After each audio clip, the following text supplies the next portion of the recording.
Assalamualaikum warahmatullahi wabarakatuh. Perkenalkan, nama saya Aisyah Rani Rahmanisa. Saya mahasiswi jurusan Ilmu Komputer dengan NIM 1401220077. Di sini saya akan sedikit menjelaskan mengenai sistem komputer dan jaringan. Yang pertama, definisi dari sistem komputer itu sendiri. Sistem komputer itu adalah sebuah sistem yang terintegrasi dalam kumpulan perangkat yang bekerja sama untuk memproses suatu data dan informasi. Nah, dalam sistem komputer tuh apa saja komponennya? Komponen dari sistem ini yang pertama ada hardware. Hardware itu terdiri dari CPU atau Central Processing Unit. CPU ini adalah otak untuk mengontrol operasi dan instruksi, di mana di dalam otak itu terdapat ALU, CU, dan register. Yang kedua ada memori. Memori juga terbagi menjadi dua bagian, ada RAM dan ROM. Di mana RAM adalah Read Access Memory dan ROM adalah Read Only Memory. Yang ketiga ada perangkat. Di dalam perangkatnya itu terdapat perangkat input dan perangkat output. Nah, perangkat input tersendiri itu terdiri dari keyboard, mouse, dan scanner. Untuk yang output, perangkatnya ada monitor, speaker, dan printer. Di dalam output dan input itu saling menghubungkan antara pengguna dengan sistem. Komponen yang kedua ada software, di mana software itu berisi yang pertama aplikasi. Aplikasi itu program khusus untuk tugas-tugas pengguna.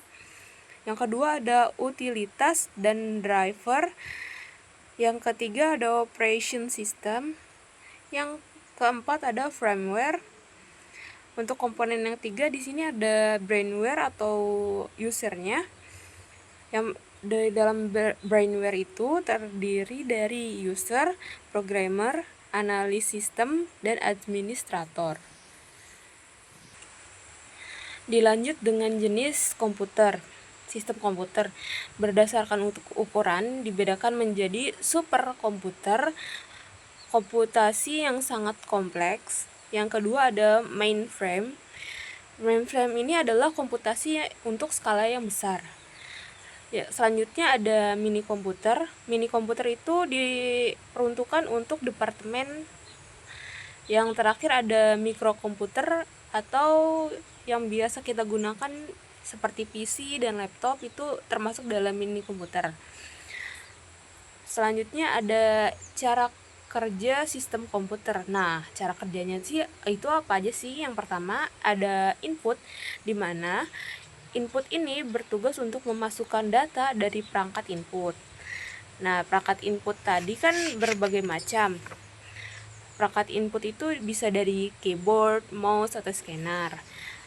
Selanjutnya yang kedua ada setelah diinput kita akan memproses. Dalam pemrosesan ini terjadi di CPU yang akan mengolah si data dengan instruksi dari memori. Yang ketiga, setelah melanjutkan proses, kita akan melanjutkan penyimpanan. Untuk data itu, menyimpan data dari hasil yang sudah diproses. Yang terakhir adalah output. Output ini akan menghasilkan data apa yang kita proses sebelumnya. Selanjutnya ada jaringan komputer. Nah, dari definisi dari jaringan komputer itu adalah sekelompok komputer yang saling terhubung untuk berbagi informasi yang memungkinkan perangkat itu saling berkomunikasi. Nah, manfaat dari jaringan komputer ini ada berbagi sumber daya seperti printer dan data. Yang kedua kita dapat berkomunikasi seperti menggunakan email atau chat. Nah, untuk di dalam komponen jaringan komputer terdapat beberapa komponen. Yang pertama ada node atau komputer atau perangkat. Yang kedua ada media transmisi.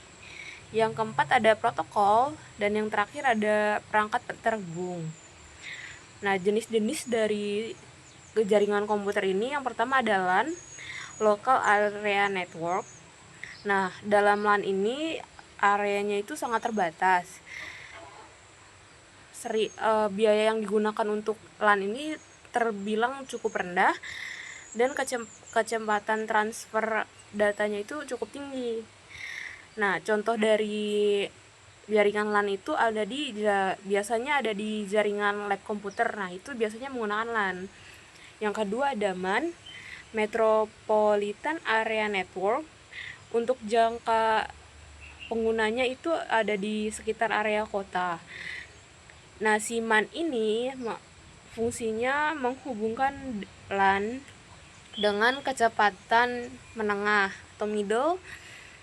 Contoh dari jenis MAN ini adalah berada di jaringan antar kampus. Jadi jaringan itu bisa ada di kampus.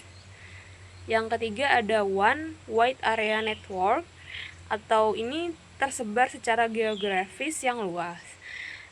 Jaringannya itu terdapat banyak sekali, dan untuk kecepatannya itu bervariasi, bisa cepat, bisa lambat, bisa menengah. Nah, contoh dari One ini adalah internet yang biasa kita gunakan sehari-hari. Nah, selanjutnya untuk apa saja sih perangkat jaringan itu? Yang pertama ada switch. Switch itu fungsinya untuk menghubungkan perangkat dalam jaringan, meneruskan data ke perangkat tujuan berdasarkan MAC atau MAC. Yang kedua ada router.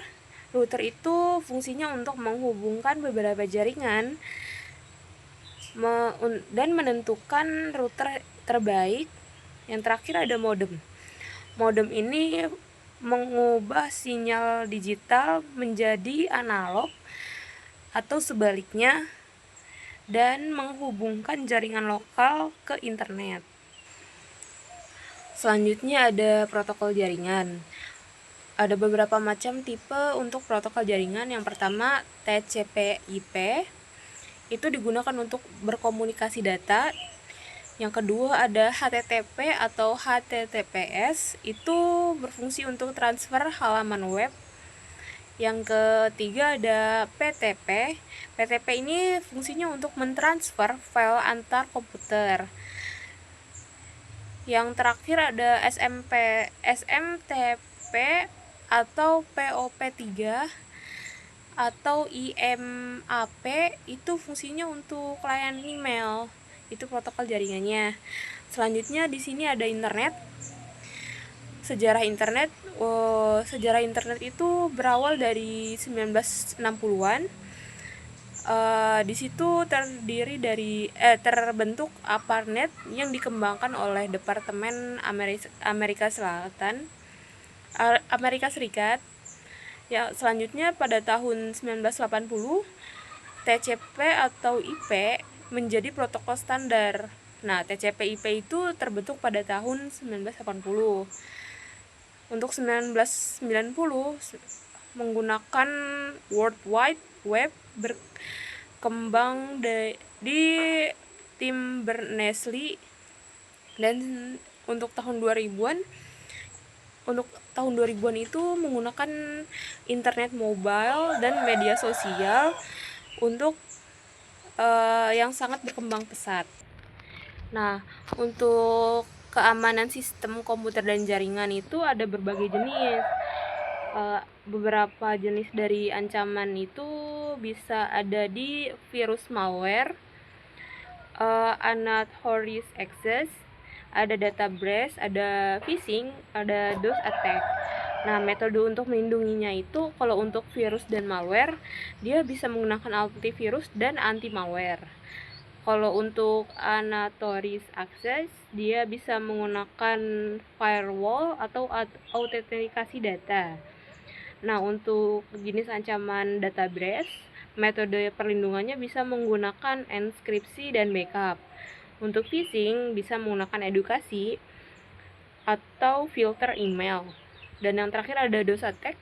DOS attack itu bisa menggunakan IDS atau IPS atau juga dengan load balancing. Untuk pengembangan teknologi sendiri di sini ada yang pertama ada cloud computing. Cloud computing itu berisikan layanan komputasi berbasis internet dan menyediakan penyimpanan juga, pemrosesan dan software itu dijadikan sebagai layanannya. Yang kedua ada Internet of Things atau IoT. IoT itu fungsinya untuk perangkat fisik yang terhubung dan bertukar data dan memungkinkan integrasi dunia fisik dengan dunia digital. Nah, yang terakhir ini yang sedang dijalankan ada artificial intelligence atau AI. AI ini sistem yang mampu meniru kemampuan manusia dengan pembelajaran mesin dan pengambilan keputusan secara otomatis. Untuk topologi jaringan itu ada beberapa topologi. Yang pertama ada bus. Bus itu semua perangkat terhubung. Untuk yang star itu terhubung ke hub pusat. Yang ketiga ada ring, data bergerak searah dalam loop tertentu. Ada mesh, ada tree. Mesh ini setiap perangkat akan terhubung secara langsung dan dengan perangkat lain. Nah, untuk tree ini secara hierarki perangkat bertingkat atau perangkatnya yang tersusun itu.